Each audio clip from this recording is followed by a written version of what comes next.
¿Qué tal? ¿Cómo les va? Muy buenas noches, bienvenidos a otra emisión del Corresponsal. Tenemos un programa intenso porque ha sido una semana intensa, impactante en relación a todo lo que se vive en la Argentina y en el mundo dentro de la pandemia y de la cuarentena.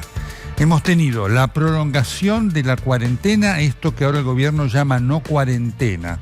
Y para hablar de todo esto, de lo que significa, de lo que representan las vivencias de las personas, vamos a estar hablando con un querido y destacado colega médico, ¿no? El doctor Facundo Manes.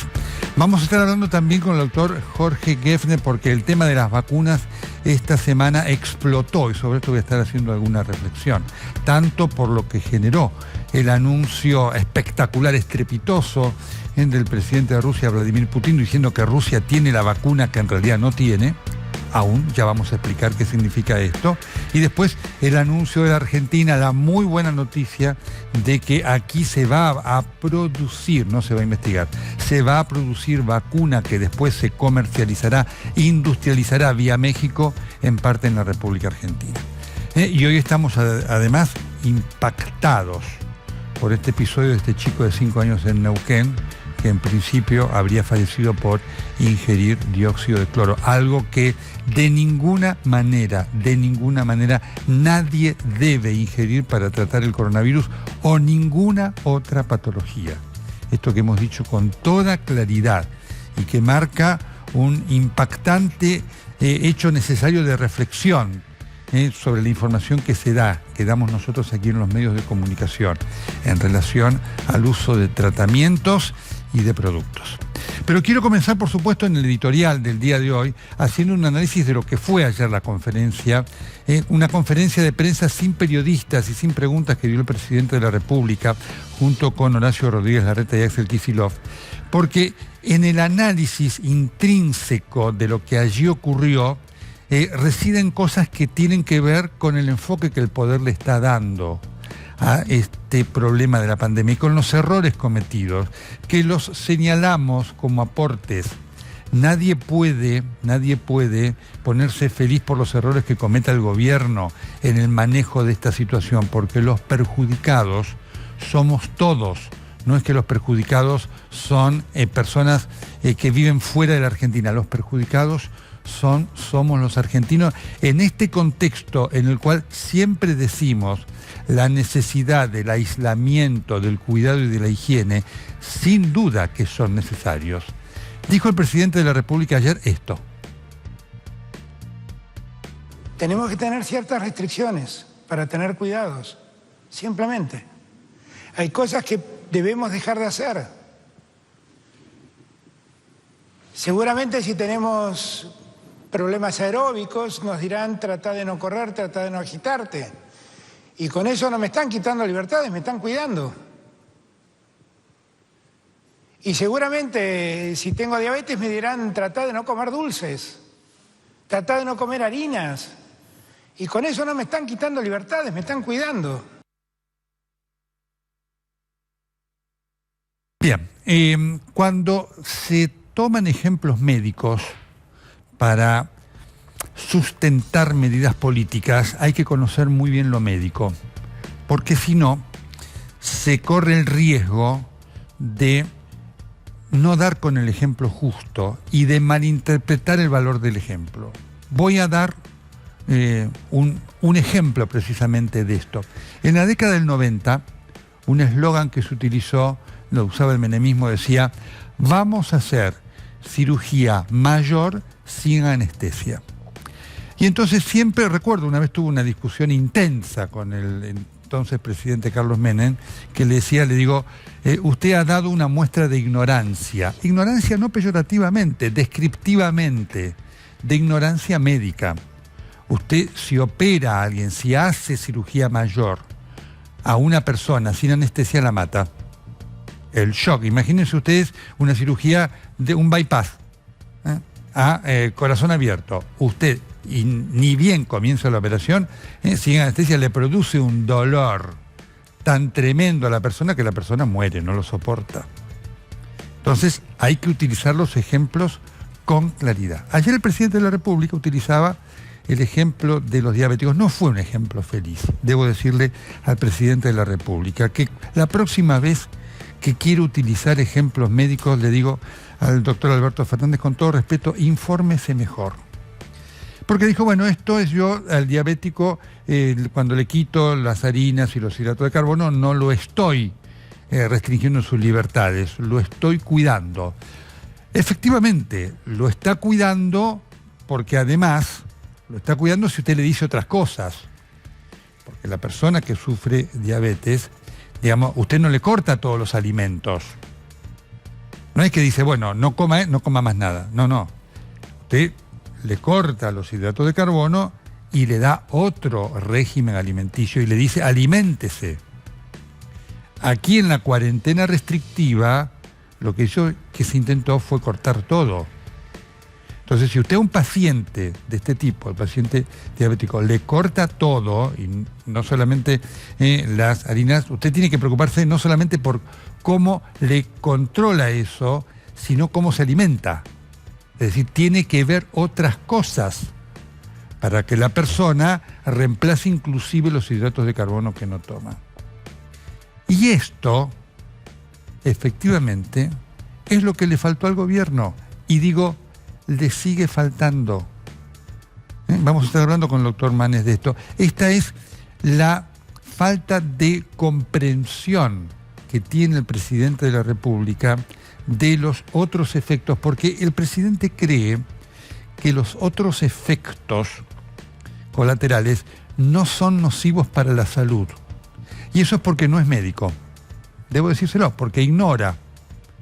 Porque si supiera, digamos, diría, no, mira, es muy importante todo lo que esté ocurriendo con los factores emocionales, sociológicos y demás. Volviendo al ejemplo del paciente diabético, acá lo expresó el doctor Grossmayer, dijo, tengo a mis pacientes, los pacientes diabéticos, le informo al presidente de la República, vienen sufriendo mucho las consecuencias colaterales de esta cuarentena tan restrictiva, en lo emocional, en no poder hacer ejercicio y demás, porque eso los daña mucho, lo están describiendo los especialistas.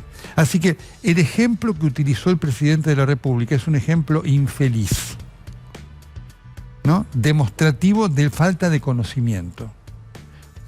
Cuando nunca algo, una enfermedad, y sobre todo una enfermedad algo severo, importante como la cuarentena, se maneja con una sola medida. Usted tiene que tomar varias medidas para evitar la colateralidad. Así que el primer punto fallido del ejemplo que ayer utilizó el presidente de la República. El otro tema que utilizó el presidente de la República, haciéndonos saber que alguna vez dio un curso de bioética médica, fue esto de decir, bueno, ¿qué hacemos con el paciente, nosotros, la ciudadanía? ¿Le decimos la verdad o no le decimos la verdad? Y el presidente ayer decía, bueno, decidimos decirle la verdad. Y debo decirle al presidente de la República, no nos dijeron la verdad, señor presidente. Porque la verdad hubiera sido decir en marzo que la cuarentena iba a durar 6, 7, 5 meses y medio, como está durando. Como lo dijeron varios de sus especialistas, como lo dijimos varios de nosotros, al tener la dimensión de lo que iba a ocurrir. Porque esto hubiera permitido dos cosas.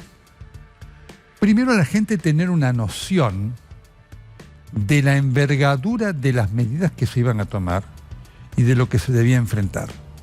Si el presidente reflexiona un poco, se va a dar cuenta que se dio esta idea de los 15 días, y cómo lo esperaba la gente los 15 días, porque lo veíamos todos y lo recibíamos en cuanto a las preguntas. Bueno, termina en 15 días, termina, 15 días termina. No terminaba en 15 días. Entonces, ha habido, le digo al presidente de la República, una contradicción entre lo que ayer él dijo y lo que hizo. Faltó a la verdad, claramente. Habrá que saber por qué. ¿Por qué no nos dijo, mire, esto dura 6 meses? Por supuesto, uno entiende por qué. Porque cuando uno toma una medida de ese tenor, hay que tomar otras medidas.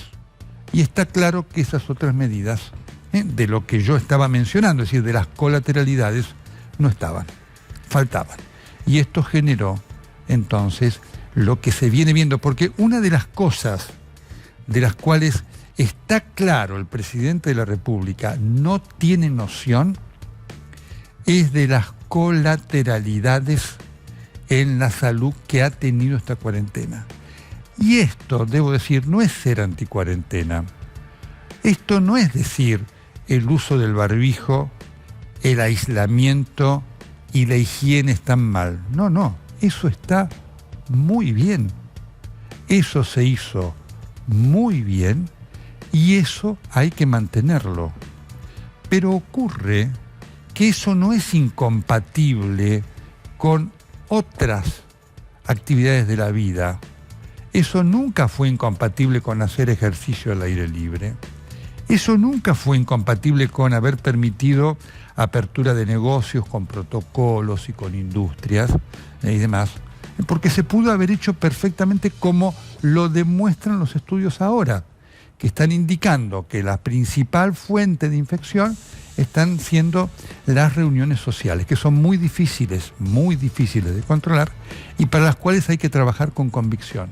Tampoco esas medidas correctas de aislamiento eran incompatibles con algún tipo mínimo de contacto familiar que hubiera aliviado enormes tensiones y, le repito al presidente de la República, gran cantidad de problemas de salud.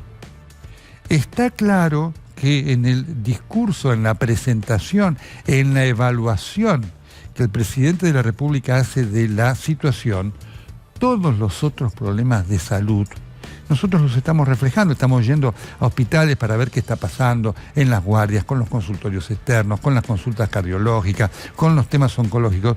Es algo que el presidente de la República increíblemente no tiene en mente. Y esto tiene un costo, claramente. Entonces, la conjunción de no haber dicho la verdad, de no haberle dicho la verdad al paciente, es decir, mire que esto es largo. Una cosa es si yo a un paciente le digo, mire, son 15 días. Cualquier médico lo sabe, ¿no? Si yo le digo, mire, son 15, el paciente, cuando ya a la sexta vez le digo, son 15 días, el paciente dice, no, mire, doctor, dígame la verdad. ¿De qué se trata esto? ¿No es cierto? Entonces, ese fue un error. Y esto fue acompañado por esta falta de visión de las colateralidades. Pero junto con esto, ayer, por eso digo, las conferencias del presidente y de Kicillof y de Rodríguez Larreta son muy ricas, no porque sean apetitosas, no porque sea lindo de verlas, son insoportables, todo lo mismo siempre, pero siempre aparece algo que permite conocer la psicología del poder para enfrentar esto, para que uno lo exprese, lo fundamente, con la esperanza poca de que el poder aprende y diga, no, en esto nos equivocamos, porque el presidente de la República está creído que todo lo hizo bien. Entonces, en un momento habló el gobernador de la provincia de Buenos Aires. Kicillof, ustedes saben que es alguien que está tomado por el miedo, realmente como es un desconocedor de todo esto y sobre todo de ese territorio indómito que es la provincia de Buenos Aires, y es un hombre que la recorre bastante poco, por lo que dan todos a conocer. Pero bueno, Kicillof además que tiene ese aire de que da la soberbia intelectual, ¿no es cierto?, de profesor universitario. Ustedes saben que Kicillof quiso ser rector de la Universidad de Buenos Aires, muchos lo tienen olvidado, allá en el año 2002, en una elección que ganó con total comodidad el doctor Guillermo Jaime Echeverri. Pero bueno, Kicillof pretende dar clases, pero ayer dijo algo que es increíble, que quiero compartir con todos ustedes. Por favor, vamos con esto. Me encontré con la directora y con varios directivos del hospital y accedí a ir a visitar tanto el sector de guardia, donde ingresan los febriles, que son los que hay que hisopar, etcétera, como la terapia intensiva.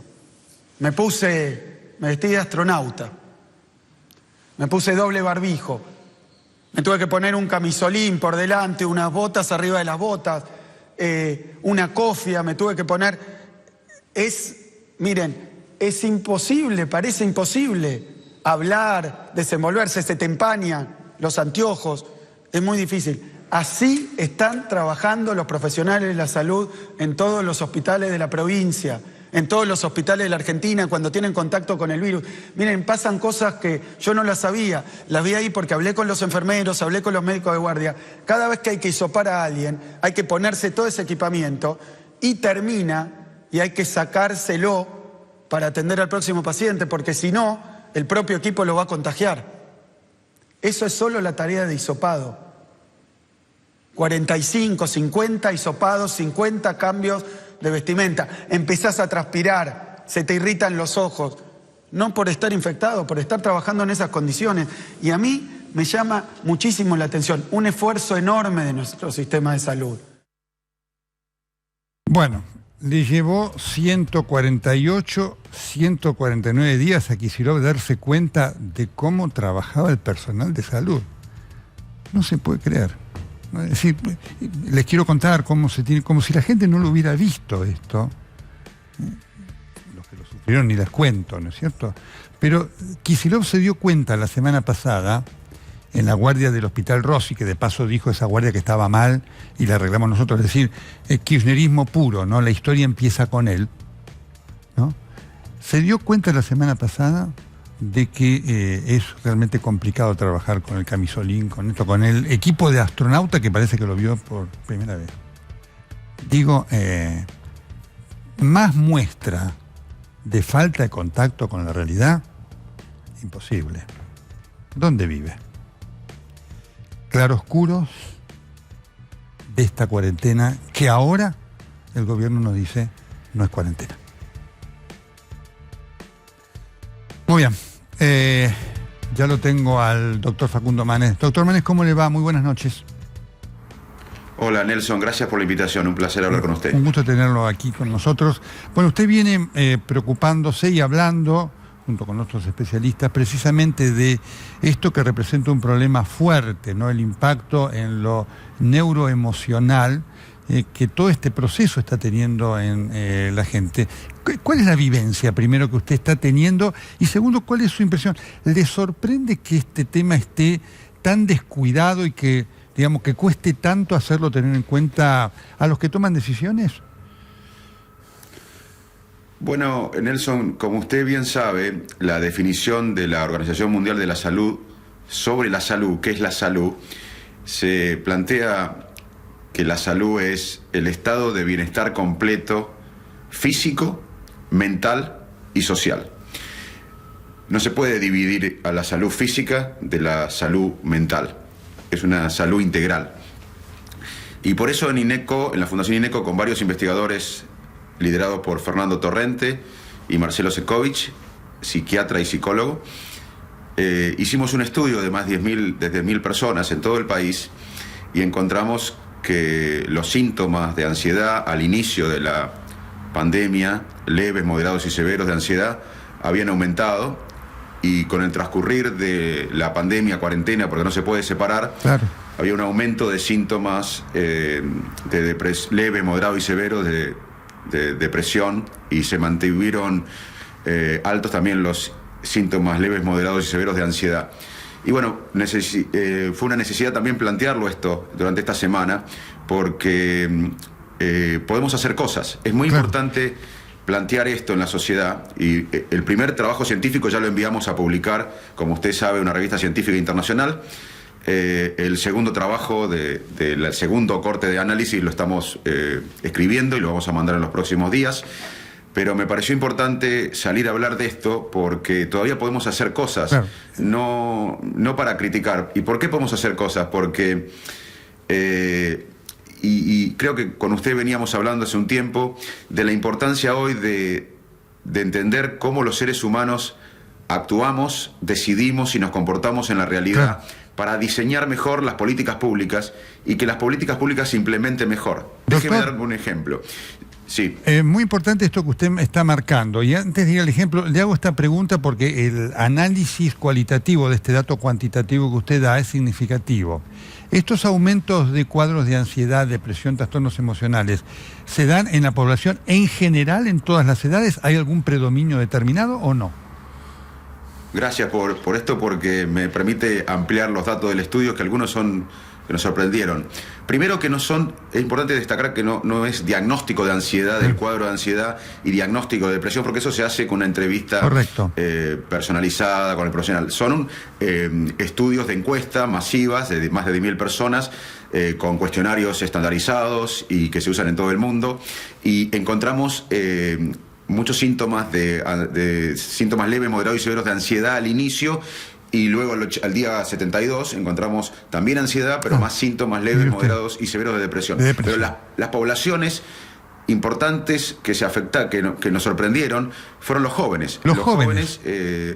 Sí, los jóvenes, ya sabíamos, por la epidemia del sudeste asiático del 2000, y que hubo un brote en Toronto en ese entonces, se estudiaron el efecto de la cuarentena y de la pandemia en la salud mental. Y ahí se observó que había grupos de riesgo. Uno es el que usted mencionaba al inicio, que es los colegas de la salud, no solo los médicos, los enfermeros, los camilleros, los que trabajan en un hospital, sufren mucho el impacto mental, así que también hay que cuidar al que nos cuida. Debe ser una política de Estado cuidar la salud mental de los que nos cuidan, de los camilleros, de los médicos, de los ambulancieros, todos los que trabajan en el sistema de salud.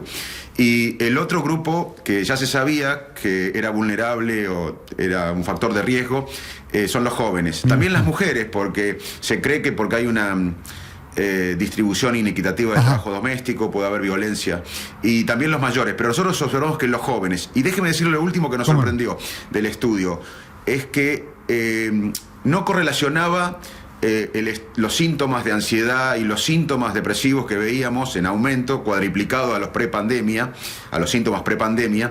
No era correlacionable con los picos, o sea, con el Gran Buenos Aires, con la Ciudad de Buenos Aires. En todo el país se veía síntomas, porque la preocupación no es solo de salud, es económica, es económica personal, económica del país, de perder el trabajo, y no estamos en Europa, o en Estados Unidos o en China, donde tenemos la espalda suficiente. Entonces la gente también está con mucha incertidumbre, no solo por la salud, sino por la situación social y económica. Bueno, es muy importante esto que usted está diciendo, es decir, todo lo social termina teniendo de alguna manera una expresión en la salud, tanto psíquica como con su correspondiente, a veces, correlato de somatización. ¿Ustedes observaron esto de una manera creciente y, digamos, además, con la aparición de algún temor hacia lo que representa el futuro por la incertidumbre de la duración de esto? Sí, la incertidumbre fue clave, porque en el segundo análisis, el primero lo hicimos a la semana de la cuarentena y el segundo análisis a los 72 días. Y en el segundo análisis tuvimos más datos para explicar, creo que fue un aporte, porque hubo algunos estudios similares en la Argentina que también, y del mundo, que correlacionaban un poco con lo que encontramos, pero creo que el estudio nuestro tiene un aporte, que es que encontramos que hay mucha fatiga mental. En el día 80, 72, 80, hay mucha fatiga mental.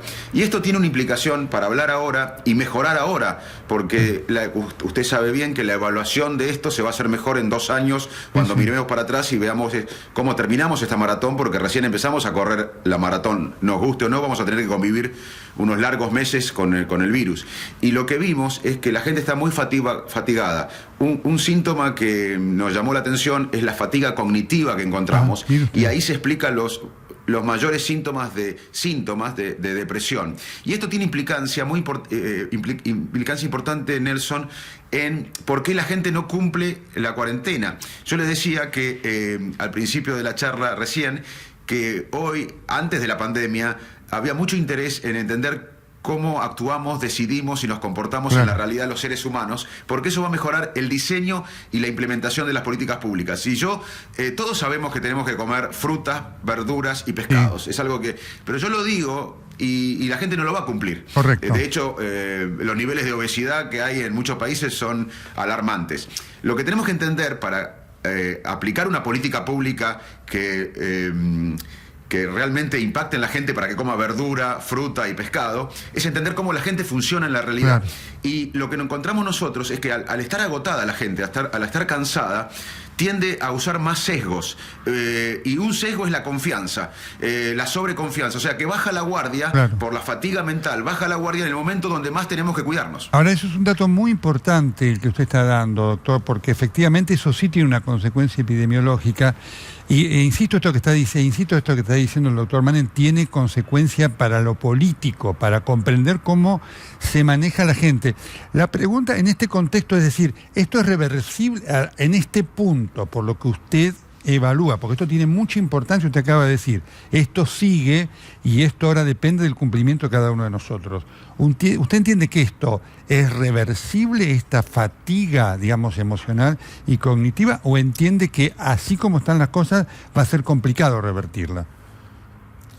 Bueno, este es otro punto, el que usted pregunta ahora es justamente el otro punto por el cual salí a hablar esta semana. ¿Sí? El primero era porque si nosotros no entendemos que cuando una persona está agotada, o con fatiga mental o con incertidumbre, usa sesgos, y el sesgo de sobreconfianza, de bajar la guardia, no vamos a mejorar la adherencia a cualquier medida de salud pública. Entonces, el primer punto por el cual salí a hablar es explicar que para que las políticas públicas se lleven a cabo, hay que entender cómo funcionamos los seres humanos y la conducta de los seres humanos. Y el segundo punto es el que usted pregunta ahora. Si nosotros, por ahora puede ser transitorio los síntomas leves, moderados y severos de ansiedad y de depresión que estamos viendo, pero si no hacemos nada, si no hacemos una psicoeducación masiva, si no hablamos de esto, si el Estado no aprovecha todo el sistema de comunicación que tiene para brindarle herramienta a las personas de cómo regular las emociones, cómo educarlos de los síntomas que está teniendo, esto se puede cronificar. O sea que por ahora es transitorio, pero si no hacemos nada, tenemos miedo que se cronifique, y por eso estamos planteando este tema, y es muy bueno que se debata esto, y le agradezco su tiempo y su programa para hablar de esto, ¿no? No, por supuesto. Mire, la gente está llamando de una manera increíble y estamos tratando de resumir algunas de las preguntas, porque efectivamente una de las cosas que está pidiendo el público es lo que está pasando con los trastornos de ansiedad asociado con el de pánico también, que tiene un efecto muy paralizante sobre cada una de las personas. Bueno, por eso no tenemos que comunicar con miedo, porque el miedo es una emoción negativa que nos paraliza. Lo que tenemos que insistir es más cuidado, más distanciamiento físico, no social, porque nosotros somos seres sociales, claro, y necesitamos estar en contacto con nuestros amigos, nuestra familia, pero a través de la tecnología. Pero tenemos que cumplir el distanciamiento físico, lavarnos las manos, usar barbijos, evitar aglomeraciones, pero tenemos que estar conectados socialmente porque somos seres sociales. Tenemos que empoderar a la gente, tenemos que darle más responsabilidad social y evitar comunicar con miedo, porque el miedo paraliza y nos pone a la defensiva. Y el miedo no puede ser la guía cuando hablamos de cómo convivir con el virus estos largos meses que tenemos por delante. Claro. Otra de las preguntas a propósito de esto, usted mencionó algo, dijo esto es un largo camino, porque la gente se pregunta cuándo terminará esta historia, en cuanto a que no solamente cuándo termina, sino más allá de que aparezca la vacuna y genere toda una expectativa, sino lo que haya experimentado esa persona, ¿se solucionará inmediatamente o no? ¿O exigirá algún tipo de consideración terapéutica personal y demás? ¿Usted entrevé que, así como hay fenómenos choqueantes en la vida de las personas que dejan secuelas traumáticas, esta la va a dejar? Bueno, se estudiaron el impacto residual del bienestar mental de varias tragedias durante la historia de la humanidad. Y sorprendentemente, y por suerte, mucha gente desarrolla resiliencia. Resiliencia es la capacidad que tenemos los seres humanos de enfrentar un problema, atravesarlo y salir fortalecidos. Una gran parte de la población va a salir fortalecido, va a salir resiliente, pero otra gran parte no. Y tenemos que trabajar ahora para que esta parte de la población que no tiene los recursos necesarios para salir fortalecidos no tengan una secuela en el bienestar mental. Pero otra cosa que usted mencionaba y me recordó que es bueno aclararlo, es que a partir de estudiar cómo es la conducta humana, se puede explicar por qué la gente perdió un poco la adherencia a las medidas que los gobiernos en el mundo estaban imponiendo, porque, y un poco lo decía usted, cuando... Esto es algo que se ha estudiado, no es algo que no es mi opinión, es algo que está estudiado, que hay evidencia, que cuando uno se corre la bocha de cada 15 días, eso produce como una decepción y una falta de eficacia que en la mente nos hace bajar la guardia. Si viene un paciente y con un problema severo de salud, yo le puedo decir si se puede manejar, le digo, bueno, mira, si haces estos tratamientos, en un año podés estar bien. Eso es una perspectiva diferente a si el paciente entiende que en 15 días va a estar bien. Entonces, es mejor a veces tener una perspectiva, un horizonte. Aunque el horizonte sea duro, es mejor aceptar ese horizonte y prepararnos para ese horizonte, porque una de las cosas que vemos que está afectando a la ciudadanía es la incertidumbre, no tener un plan, un horizonte, y además la lucha de facciones. Una cosa que debemos evitar es la lucha de facciones y recuperar el pensamiento crítico y convocar a todos los sectores de la sociedad y los sectores políticos para pensar para una estrategia, una nueva estrategia de abordaje de esta situación, que se discuta la salud, lo social, lo económico, porque es todo integral, no se puede separar. Claro, mire, le repito, la cantidad de preguntas es enorme, ¿no? Otra de las preguntas es... bueno, ¿por qué fracasamos y dejamos que los mismos manejen el país? Yo voy a utilizar esta pregunta para hacer esto, doctor, para preguntarle esto. ¿A usted le sorprende que no se haya consultado a especialistas de este tema, digamos, para manejar esto que usted viene describiendo y otros especialistas vienen describiendo, pero además ya con el elemento de la evidencia? ¿Usted le sorprende que no se haya considerado todo el conjunto, el cuerpo de patologías psicológicas y sociales como usted marcó dentro de los, digamos, problemas a enfrentar por la cuarentena? Bueno, yo esta semana leí que se han incorporado al equipo multidisciplinario psiquiatras y psicólogos. Me parece muy bueno, celebro esto, que se hayan incorporado un psiquiatra y un psicólogo, o un equipo de psiquiatras y psicólogos. No conozco los detalles, pero celebro que se hayan incorporado estas especialidades. Y ahora falta la etapa de comunicar masivamente, hacer psicoeducación, informar a la gente cómo puede regular las emociones, cómo puede también soportar los sentimientos negativos.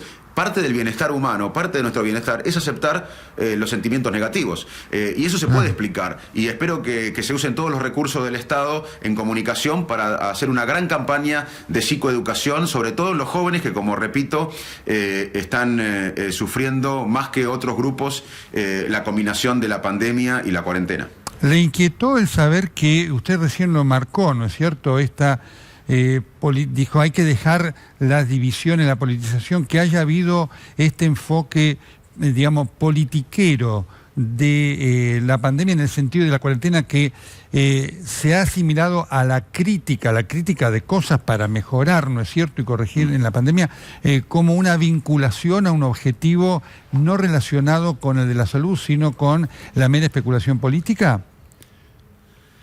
Bueno, yo conozco un poco el tema por estudiar la conducta humana, que se produce mucha gente, también en otros lugares del mundo, en Estados Unidos, y yo quiero evitar esto acá en la Argentina, por eso también me interesa dar estos datos, que los seres humanos tendemos a caer en razonamientos motivados. Es un sesgo que básicamente todo lo que no coincide con nuestras creencias previas, lo ignoramos, aunque no importa la evidencia, no importa si hay evidencia científica o no, si no coincide con nuestras creencias, lo ignoramos, y buscamos en la vida tomar datos que coinciden con nuestros sesgos, con nuestras creencias, y yo creo que a veces la cuarentena, y eso es un error que tenemos que salir los periodistas, los ciudadanos, los políticos, se usó la cuarentena se usó como una lucha de bandos, el tema. Entonces, también ocurre con el cambio climático, con cualquier tipo de polarización. No importa la evidencia, lo importante es lo que cree mi bando. Y bueno, eso hay que bajar, y la mejor manera es justamente convocar a todos y tener un pensamiento crítico para evitar justamente esto, el razonamiento motivado, que un tema, por ejemplo, la cuarentena, se convierta en una lucha de bandos políticos y se creen falsos dilemas. cuarentena o muerte, economía versus salud, son todos falsos dilemas y lo explico desde la conducta. Se produce un razonamiento motivado, donde cualquier tema se hace una lucha de bandos. Tenemos que evitar esto. Y la mejor manera de evitar es también conocer que nuestro cerebro funciona así y convocar a todos los sectores para discutir este tema tan serio que vamos a recordar por el resto de nuestras vidas. Claro, mire usted una de las preguntas, ¿no? ¿Hasta cuándo se soporta la soledad, doctor Manes? Bueno, nosotros somos seres sociales. Si uno me dice a mí, ¿cómo resumirías en 2 palabras el órgano más complejo del universo, que es el cerebro? Yo le diría, es un órgano social. La soledad es una alarma y que nos recuerda que somos sociales, que nos recuerda que tenemos que conectarnos con los demás. Como la sed es una alarma que nos dice que tenemos que hidratarnos, como el hambre es una alarma que nos dice que tenemos que comer, como el dolor es una alarma que nos dicen que tenemos que cuidar nuestro físico porque algún tejido está lesionado, la soledad es una alarma que nos recuerda que tenemos que vivir conectados. Y la verdad que yo no conozco una cuarentena, digamos, el efecto de una cuarentena tan larga como se está dando no solo en Argentina, sino en algunos países, porque el estudio del 2000 de la epidemia en el sudeste asiático y el brote en Toronto fueron de 3-4 semanas de cuarentena. Así que la verdad que tener una cuarentena, la gente que está cumpliendo la cuarentena está llevando a cabo el mayor experimento psicológico, creo yo, de la historia, porque yo no conozco, puede haber otros momentos en la historia donde haya estado tanta gente con tanta restricción por tanto tiempo.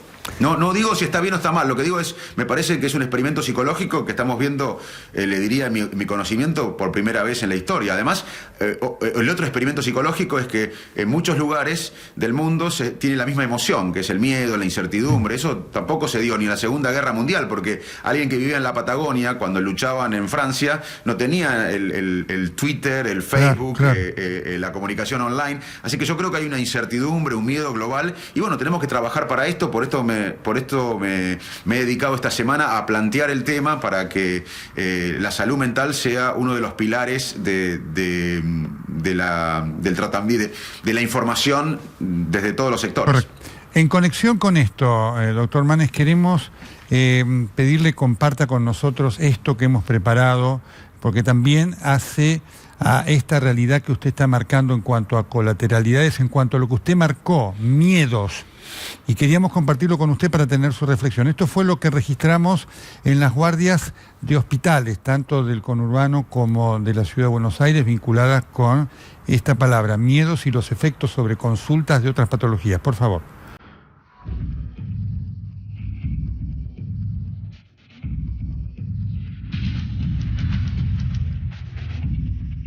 Estamos a las puertas del Hospital Central de San Isidro. Hemos venido aquí para pasar una noche y también una mañana en la guardia.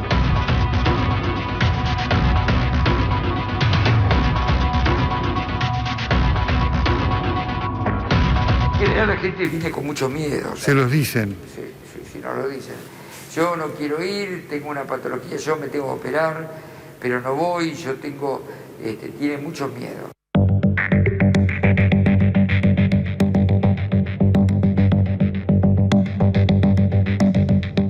Tienen una fractura y se les dice es quirúrgica y el paciente pide que le hagan un yeso para irse, pero se quieren quedar. Un dolor abdominal, le decimos que le vamos a poner un suero para que le calme el dolor y se nos da una inyección que me voy. El paciente no se quiere quedar en observación. El paciente no COVID está acá con miedo de contagiarse, además se los dice. Sí, el paciente sí. El paciente lo dividimos en COVID, que ya está confirmado, que a veces es un paciente que está en la casa aislado, pero se siente mal, empieza con dificultad respiratoria, entonces le hacemos ahí el ABC, después lo aislamos. Y el paciente sospechoso, que también se le hace el hisopado, se espera 72 horas y en esas 72 horas queda aislado el paciente. Y en estos son los boxes de guardia. Claro. Fíjense, están vacíos.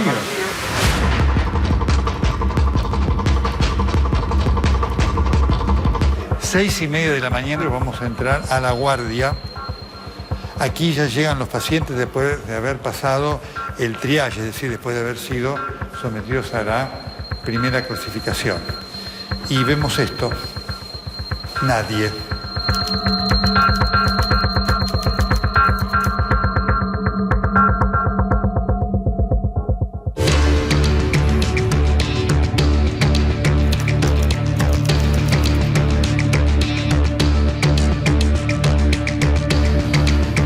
Estamos entrando a la guardia del Hospital Fernández. Vamos a ver cuál es la realidad que se vive aquí en cuanto a la asistencia de pacientes en el medio de la pandemia del COVID.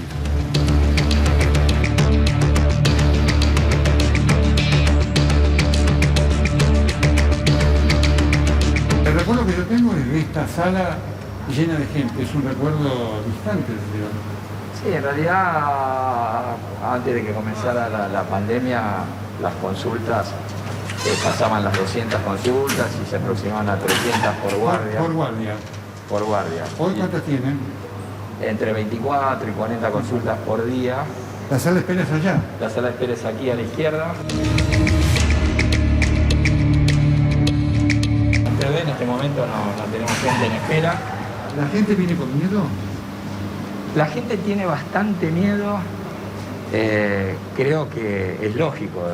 Venimos desde principio de año, porque esto ocurrió en otras partes del mundo, y cuando quiso acordar la gente ya lo tuvo acá.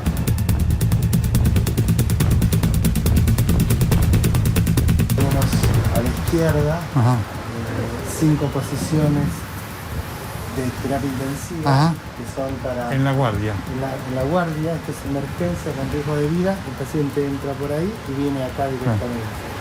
Y tenemos 6 posiciones acá, con posiciones de una más, que son para pacientes que requieren una observación. Con la pandemia, ¿esto tuvo otra dinámica? ¿Tiene otra dinámica? Tiene otra dinámica.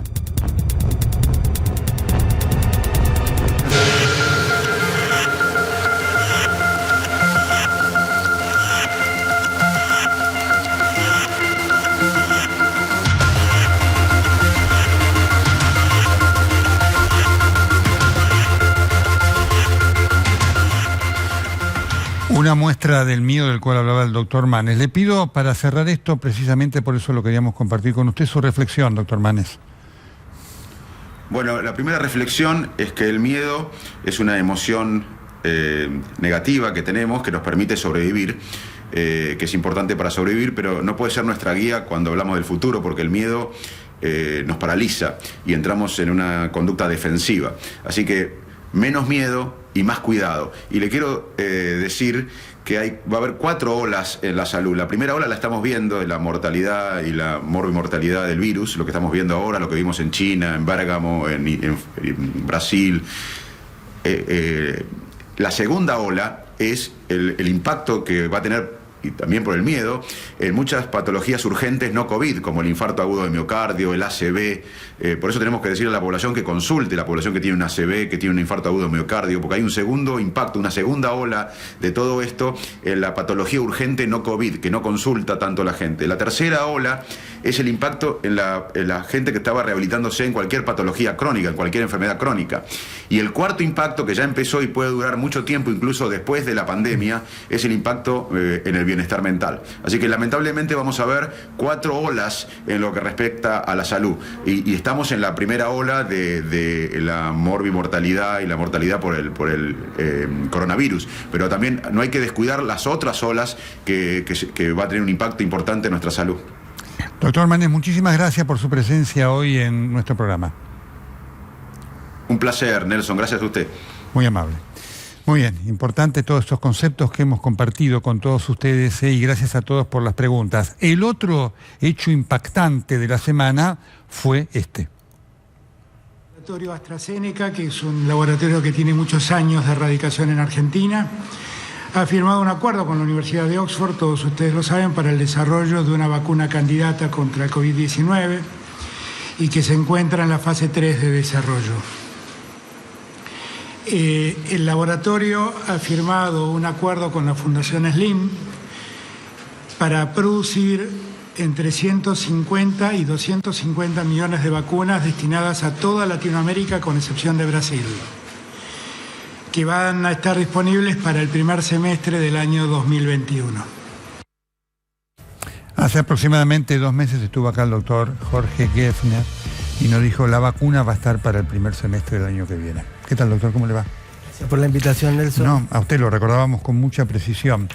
¿Qué significa esto en cuanto a que la vacuna significa que va a estar para la gente ya o que va a estar, digamos, terminada en su fase de investigación a la espera de la producción? Bueno, las grandes compañías y grandes consorcios que involucran también universidades están trabajando a riesgo hoy por hoy. Es decir, todas las 5 o 6 grupos de vacunas más importantes han entrado ya en fase 3 para ver eficacia. Ya han demostrado que las vacunas son seguras y que son inmunogénicas. Es decir, que si nos vacunamos, levantamos la producción de anticuerpos. Ahora están en eficacia, es decir, son estudios internacionales que involucran 2 grandes brazos de entre 20 y 25.000 personas. A un grupo no lo vacunamos, a otro sí, y vemos eficacia. ¿Qué esperamos? Que haya una protección del 90-95%. Y los datos que recogimos en fases 1 y fase 2 con varias de las vacunas, que incluyen la vacuna de Oxford, son muy promisorias. Es decir, creemos que es muy factible eso. Perfecto. ¿El mundo va a tener necesidad de todas aquellas vacunas que hoy han despuntado como las que están a la vanguardia? Es decir, ¿va a necesitar de varias empresas, varias compañías, varios consorcios produciendo vacunas? Sí, porque estamos hablando de miles y miles de millones de vacunas. Es decir, una vacuna que, si en la Argentina se logra que para diciembre o para enero tener 2 o 3 millones de vacunas, que ya lo primero que se haga sería lógico, son los estándares internacionales, es vacunar en primera instancia al personal de salud y a la población con comorbilidades o mayores de 65 o 70 años. Y es muy factible pensar que para diciembre, para enero ya empecemos a contar. Es decir, estamos en una situación muy compleja, pero tenemos una luz que es unos cuantos meses adelante. Y eso, en relación a lo que charlaban con Facundo Manes recién, realmente es muy, muy importante. Es decir, que hay que extremar los esfuerzos para cuidarnos y para cuidarse unos a los otros. Perfecto. Vamos a ir a la pausa, pero por supuesto le dejo una de las preguntas de la semana, ¿no? La vacuna rusa. Ya seguimos aquí en esta emisión del Corresponsal, y gracias a todos por tantas preguntas que obviamente nos comprometen y nos estimulan. Ya seguimos.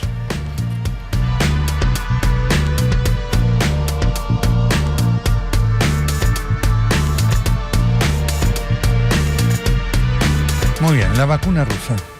Mira, todas las vacunas que están en el tope, que son estas 5 o 6 vacunas, pasaron por una fase 1, una fase 2 y están comenzando la fase 3. Y uno puede estudiar las vacunas, cómo funcionaron, apelando a las grandes publicaciones internacionales.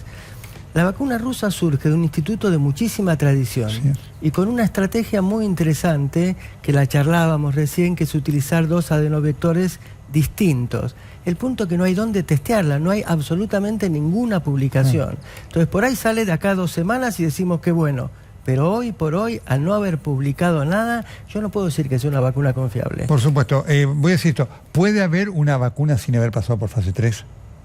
No puede haber una vacuna que se abra al conjunto de la población, sino pasar por fase 3, que es donde vos examinás eficacia. Fase 1 es seguridad, fase 2 es inmunogenicidad y fase 3 es que prevenga la infección. Eso es eficacia. ¿Va a hacer falta una dosis, 2 dosis? Bueno, aparentemente casi todas las vacunas van a usar 2 dosis.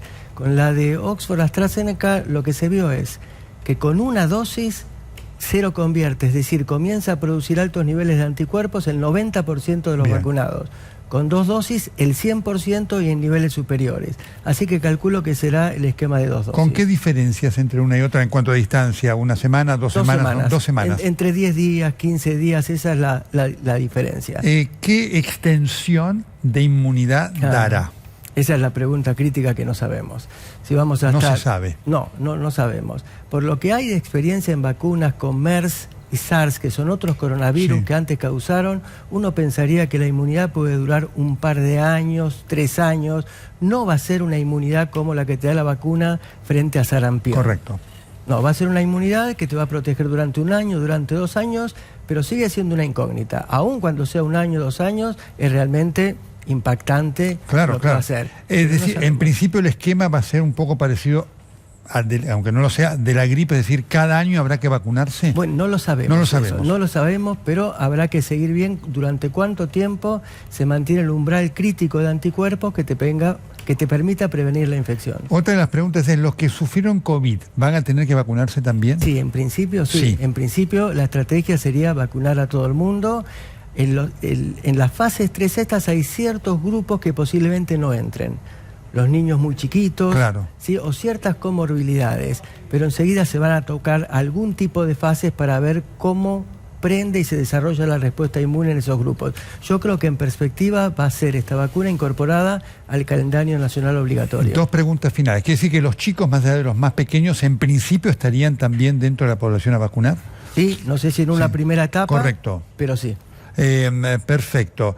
Y la otra, porque obviamente los primeros, ¿usted entiende que va a tener que entrar la vacuna dentro de los calendarios, por lo menos lo que nos interesa a la Argentina, de vacuna obligatoria? Esto significa gratuita, es un punto muy importante, instrumental. Hoy por hoy sí, porque yo creo que este coronavirus no lo vamos a erradicar fácilmente y nos va a acompañar, no en la forma de una pandemia, pero posiblemente sí con brotes. En función de eso, si es una vacuna segura, como está demostrándose, yo realmente creo que habrá que analizarlo, pero creo que habría que incorporarla. Doctor, gracias por ilustrarnos. Y recuerdo, el doctor nos dijo acá hace 2 meses, la vacuna llega recién en el próximo semestre. Eso es información que marca conocimiento y seriedad. Muchas gracias. Gracias por la invitación. Ya volvemos.